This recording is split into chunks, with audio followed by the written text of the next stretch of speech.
Bonjour à tous et bienvenue dans nos réflexions théologiques. Un des grands ennemis de l'Église de Jésus-Christ est le formalisme. Qu'est-ce que le formalisme? C'est une tendance que l'on retrouve dans nos églises de remplacer le sacré, le vrai, le réel, la vraie présence de Dieu, ainsi que les principes mêmes de la parole, par toutes sortes de formes extérieures. Voyez-vous, l'accent est alors mis sur l'observance des rites plutôt que sur leur signification.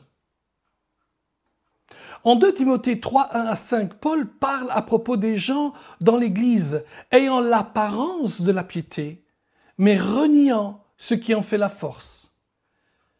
Mais ensuite il dit à Timothée, « Éloigne-toi de ces hommes-là. » Or, ce que l'Église a besoin, c'est d'un renouveau constant.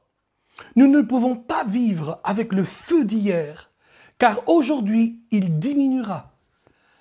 Il diminue d'intensité et demain, il sera éteint.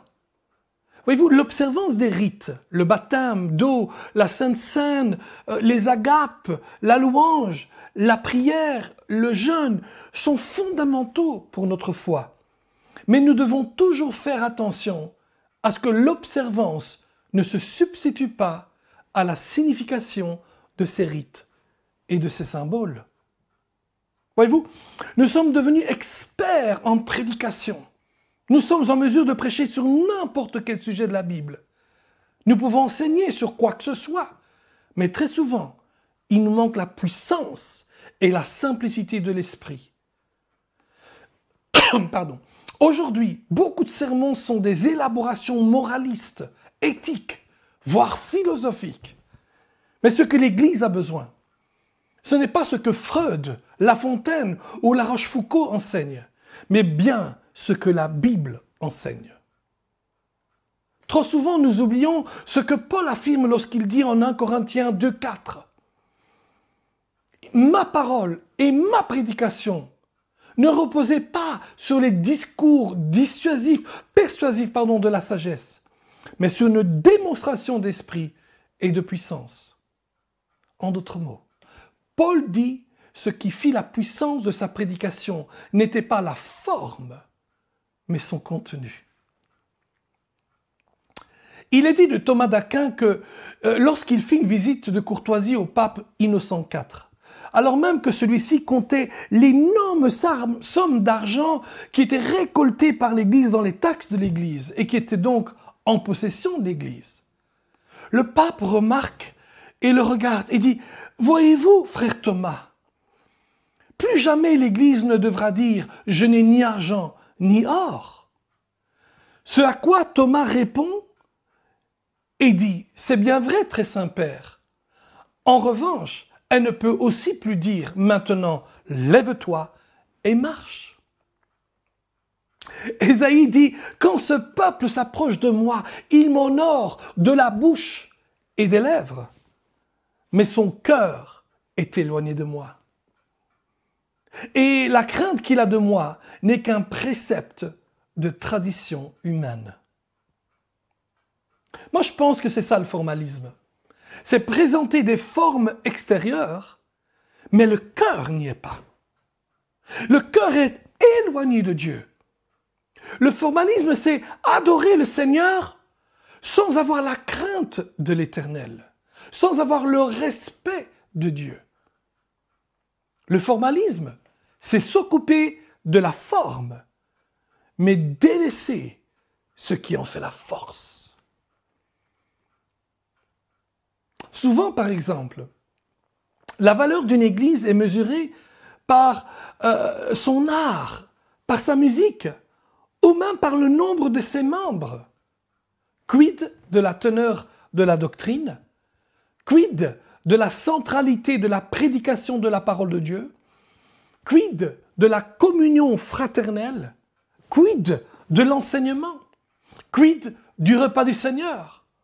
Ou lorsqu'on lit la parole de Dieu, jamais, je dis bien jamais, l'apôtre Paul ne complimente une église pour sa musique, pour son art, ou pour le nombre de membres qu'elle possède. Ces choses peuvent être très bonnes en elles-mêmes, mais ne sont pas essentielles pour déterminer si une église est bonne ou pas. En revanche, l'apôtre complimente une église pour son amour pour les frères, pour sa foi, pour son espérance. Et Jésus lui-même complimente des églises de l'Apocalypse pour leur persévérance face aux épreuves, leur dédain de la méchanceté, leur souffrance, leur doctrine, le fait qu'elles retiennent le nom de Jésus et qu'elles n'ont pas renié la foi, le fait qu'elles ont gardé la parole et ainsi de suite. En fait, lorsqu'il s'agit de l'Église, le Seigneur dit ceci de chaque Église de l'Apocalypse.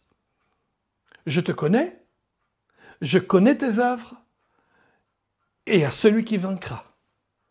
Et c'est encore, je pense, ce qu'il dit à chacun de nous. Je te connais, je connais tes œuvres, et à celui qui vaincra. Mais voilà que dans le monde dans lequel nous vivons, la forme est devenue plus importante que le fond. Le rite que sa signification. Le sacrifice que le cœur. Le formalisme en appelle à la tradition, ce que nous faisons depuis longtemps, plutôt qu'à la révélation de la parole de Dieu. Lorsque nos chants, leur rythme, leur genre, leur beauté deviennent plus importants que le message qu'ils devraient apporter, à savoir l'œuvre accomplie par Jésus sur la croix, alors nous pouvons dire que quelque chose ne va plus. Nous tombons dans le formalisme, un formalisme dangereux. J'oserais même dire que le Saint-Esprit en ressort vexé. Que cherchons-nous lorsque nous essayons de substituer le fond par la forme?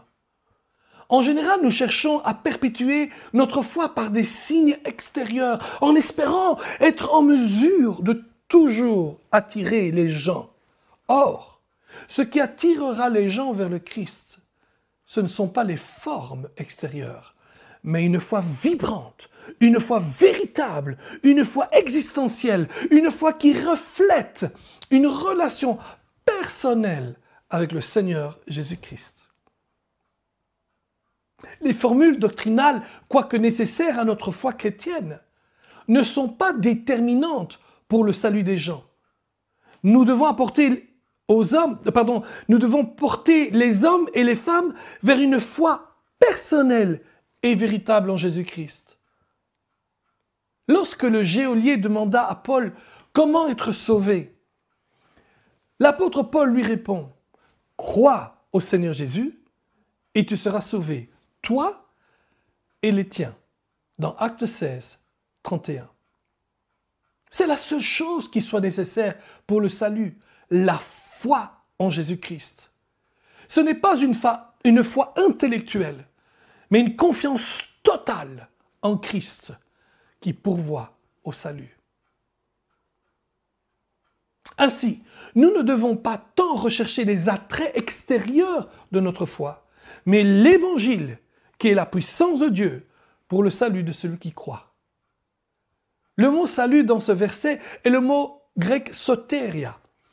D'après les meilleurs outils que nous possédons aujourd'hui, le mot soteria ou sozo, son verbe, signifie délivrance, guérison, préservation, salut, sécurité. Oh mes amis, l'Évangile est la puissance de Dieu qui apporte délivrance, guérison, sécurité, salut et préservation à celui qui croit.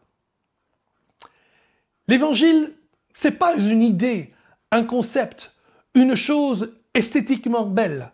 C'est la puissance de Dieu. Et c'est dans cette puissance que nous devons le connaître. Ainsi, la doctrine est importante, mais il ne suffit pas de l'énoncer correctement pour qu'elle soit efficace. Nous devons la démontrer dans notre vie de tous les jours. La doctrine doit se manifester dans nos vies par une vie sainte. Ce n'est pas tout de croire la vérité. Il faut que cette vérité devienne une partie intégrante de nos vies et qu'elle transforme et libère nos vies. Jésus dit cela à sa manière. Vous connaîtrez la vérité et la vérité vous rendra libre. En d'autres mots, la vérité que vous connaissez personnellement, c'est cette vérité-là qui vous rendra libre. Jean déclare à l'église d'Éphèse que son zèle de transmettre la sainte doctrine et d'exposer les fausses doctrines, elle avait perdu son premier amour, à savoir un rendez-vous personnel et constant avec le Christ, qui se démontre par un amour profond et sincère des autres. En d'autres mots, notre foi, pour être véritable, doit transformer nos vies. Certaines formes de foi resteront pour toujours là. Elles ont même été instituées par le Seigneur Jésus lui-même. La prière, la lecture de la Bible, le baptême, la Sainte Seine, le mandat de l'Église. Mais ces formes doivent rester en continuité avec leur signification du passé. Probablement, une des plus belles conversions portées au cinéma est celle de Rodrigo Mendoza, si bien joué par Robert De Niro dans le film The Mission, en 1986. De Niro joue le rôle d'un marchand d'esclaves, cruel, indifférent à la souffrance des gens qu'il arrache à leur famille. Et il les déporte à des milliers de kilomètres de chez eux. Face à la résistance de 2 missionnaires, Mendoza attaque la mission en Amérique du Sud, dans laquelle il se trouve. Mais face à l'obstination, Mendoza commence à ressentir des remords profonds pour son comportement et tout le mal qu'il porte autour de lui. Pour cela, il va avec eux et il porte toute son armure, ses armes et d'autres outils dans un grand filet et il les porte sur son dos. C'est lourd, c'est épuisant. C'est un fardeau et Mendoza essaie ainsi de se racheter pour une sorte de pénitence. Encore une fois, une forme extérieure. Mais le film relate tellement bien ce qui se passe autant dans le cœur de Mendoza que dans celui du missionnaire qui fait tout pour le dissuader de continuer ainsi. Ensemble, ils vont traverser des fleuves, la jungle, grimper des montagnes, toujours avec ce fardeau au-dessus du dos. Et cela aux yeux de ces Indiens, même ceux-là qui l'exploitaient comme de la viande humaine.